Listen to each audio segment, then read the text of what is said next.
So we're going to continue our conversation about the importance of influence on the U.S. Constitution and what helped to influence it. Today we're going to look at 4 specific documents and how those help to influence our American government and the U.S. Constitution. Okay, remember, the colonists came from Britain. All right, the original 13 colonies were British colonies, and so because of that, the colonists and the founding generation is going to be very influenced by those English documents. They were already influenced by Athenian democracy in Athens and Roman representative democracy in Rome, as well as those philosophers that we talked about, Locke, Hobbes, Rousseau, Montesquieu, but they're also going to be influenced by these documents. The first that we're going to talk about is the Magna Carta, then the English Petition of Right, the English Bill of Rights, and also the charters of the Virginia Company of London. All right, first up for your notes, the Magna Carta, which I'm sure you've heard about before in world history in your other classes. It was signed in 1215 by the king, and it was the first real document to attempt to limit the power of the monarch government. All right, so the Parliament, which was England's version of Congress, needed to approve any increase in taxation. So it's kind of a check of power on the king. It helped to protect the fundamental rights of trial by jury and due process. Due process means that everybody is treated fairly in legal proceedings. This is also true for you in school, right? If you are in violation of the attendance policy, you have to first get a lunch detention, then get an after-school detention. They have to call home. They can't right away assign you AIA or some kind of extra or suspend you or anything extra like that or call the hearings office, right? It's all those legal proceedings that is true for everybody. Now, the Magna Carta was kind of symbolic.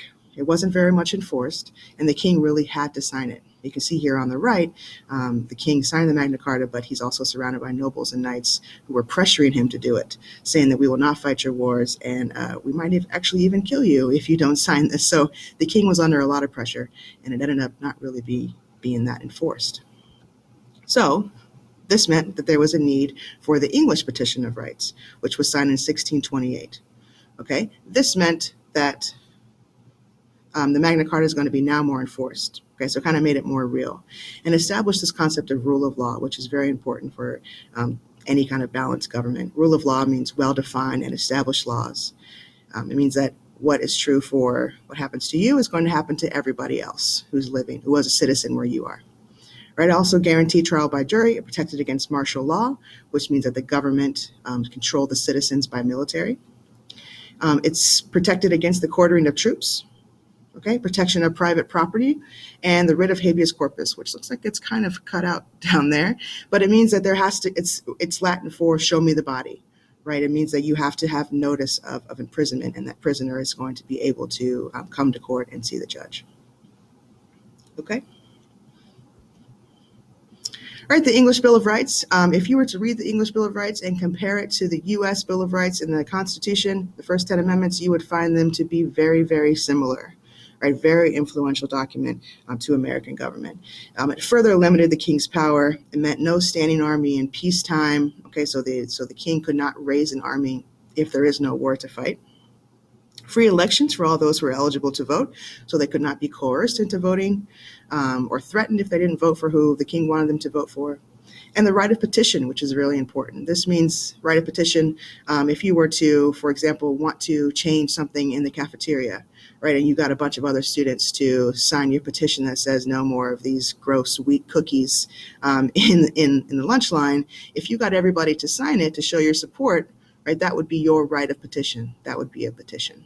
So you're trying to show that everybody is kind of on the same page by signing this. You could bring that to the government or to the king to kind of make your case. And also more parliamentary checks on power. Remember, the parliament is like Congress in England, the legislative branch. All right, the charters of the Virginia Company of London. These are really important as we talk about the transition now of the colonist experience in the colonies. Right, so this set up or established the colonies in North America. Okay, and it guaranteed the rights of Englishmen for the colonists. So any rights, right, had through the Magna Carta all the way to the Petition of Right and the English Bill of Rights, any rights that the people had in England, the colonists also had in the colonies. Right, so that means the concept of common law, of these basic laws that are followed for everyone in England has to be true also for the colonists in North America.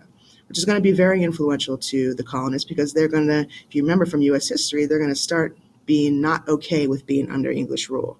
Remember, taxation without representation, the tea tax and the sugar tax and the Stamp Act and all these things, all these restrictions on the colonists are going to help to inspire and influence the Declaration of Independence and eventually the U.S. Constitution. Okay, so like I said, this influence is going to lead to other really important documents that we're going to talk about: the Declaration of Independence, state constitutions, the Articles of Confederation, and then eventually the U.S. Constitution. So you can see how influence is so important when we're talking about foundations of government. What people do is based on what other people have done before them, right? What people write is very much based on what other people have written before them. All right, so now that we're ready, now we're going to start really talking about the U.S. government and talking about the Declaration of Independence and seeing the strong influence of philosophers like John Locke. And then we'll see the Bill of Rights and we'll see the U.S. Constitution, and all this talk of influence will really start to make even more sense.